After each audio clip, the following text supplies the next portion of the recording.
Welcome to ABC campus. आज हम companies act 2017 में passing of resolution bye members through circulation के जो लॉ की रिक्वायरमेंट्स हैं उनको डिस्कस करेंगे। ये सेक्शन 149 है। तो एक तो तरीक़ेकार जो है वो मेंबर्स का डिसीजंस करने का वो मीटिंग्स हैं जिनमें वो जनरल मीटिंग्स करते हैं। मीटिंग के अंदर उन्हें या तो पर्सनली प्रेजेंट होना होता है या वीडियो लिंक के थ्रू उन्हें पार्टिसिपेशन करनी होती है। लेकिन लॉ ने कुछ कंपनीज के लिए एक और आसानी पैदा की है और वो ये की है कि कुछ प्राइवेट कंपनीज और तमाम प्राइवेट कंपनीज और ऐसी पब्लिक अनलिस्टेड कंपनीज जिनमें मेंबर्स की तादाद 50 से ज़्यादा ना हो उनको अलाउ किया है कुछ सिचुएशन में कि वो एक मीटिंग करने के बजाय एक रेजोल्यूशन और डिसीजन पास कर सकते हैं थ्रू सर्कुलेशन। तो इसमें रिक्वायरमेंट क्या है कि except for the ordinary business to be conducted in the AGM. अब ऑर्डिनरी बिजनेसेस हमारे क्या होते हैं? ऑर्डिनरी बिजनेस होते हैं डिविडेंड की डिक्लेरेशन, ऑडिटर की अपॉइंटमेंट और रिमरेशन को फिक्स करना, इलेक्शन ऑफ डायरेक्टर करना और फाइनेंशियल स्टेटमेंट्स को अप्रूव करना। इन मामलात को एजीएम में डील करने के लिए तो ये चीज़ अलाउड नहीं होगी, ये एक्सेप्शन है। तो फिर बाकी तमाम जितने भी मामलात हैं उनके लिए मेंबर्स ऑफ प्राइवेट कंपनी और ऐसी पब्लिक अनलिस्टेड कंपनी जिसमें मेंबर्स की तादाद 50 से ज़्यादा ना हो उनको लॉ ये अलाउ करता है कि वो रेजोल्यूशन पास कर सकते हैं, चाहे वो रेजोल्यूशन ऑर्डिनरी हो चाहे वो स्पेशल हो, बाय सर्कुलेशन। कि उसमें सर्कुलेशन होगी। अब सर्कुलेशन से किस तरीके से पास होती है?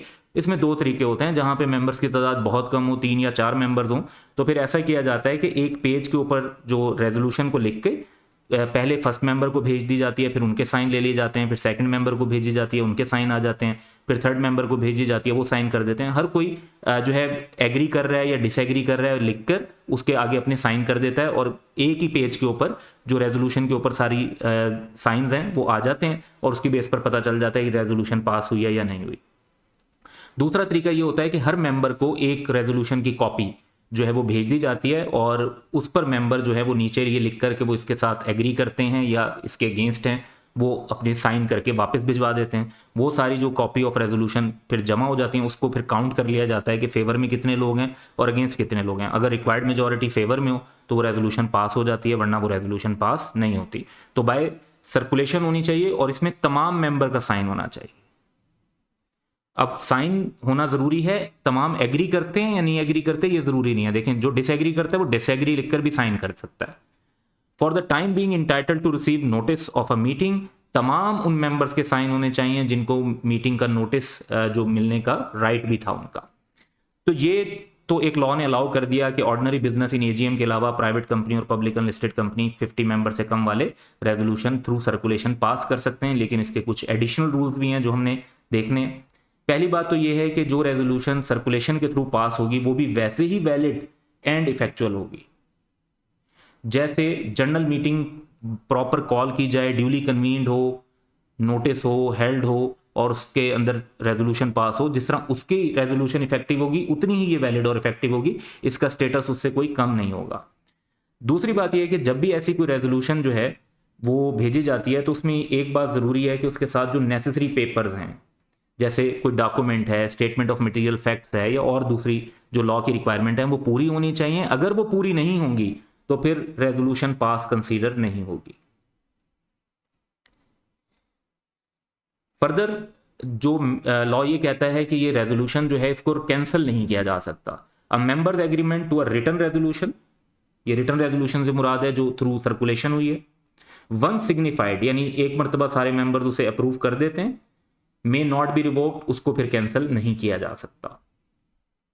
और लास्ट पॉइंट ये है कि रेजोल्यूशन सो पास्ड, जो रेजोल्यूशन सर्कुलेशन के थ्रू पास होगी उसे भी नेक्स्ट मीटिंग का हिस्सा बनाया जाएगा। तो उसको नोट किया जाएगा subsequent meeting of the members में और उसको उस मीटिंग के मिनट्स ऑफ मीटिंग का जो रिकॉर्ड मेंटेन किया जाता है उस रिकॉर्ड का हिस्सा बना दिया जाएगा। इस तरह से जो रेजोल्यूशन सर्कुलेशन के थ्रू पास हुई होगी वो भी जनरल मीटिंग जो नेक्स्ट हो रही होगी उसके रिकॉर्ड का हिस्सा बन जाएगी और वो भी रिकॉर्ड के अंदर आ जाएगी। तो ये जो सेक्शन है ये एग्जाम पर्सपेक्टिव से इसलिए इंपॉर्टेंट है कि कई जगह पर ये पूछा जाता है क्वेश्चन में कि मेंबर्स एक ये काम करना चाहते हैं या डायरेक्टर्स एक काम करना चाहते हैं तो बताएं कि उनके पास क्या ऑप्शन अवेलेबल है।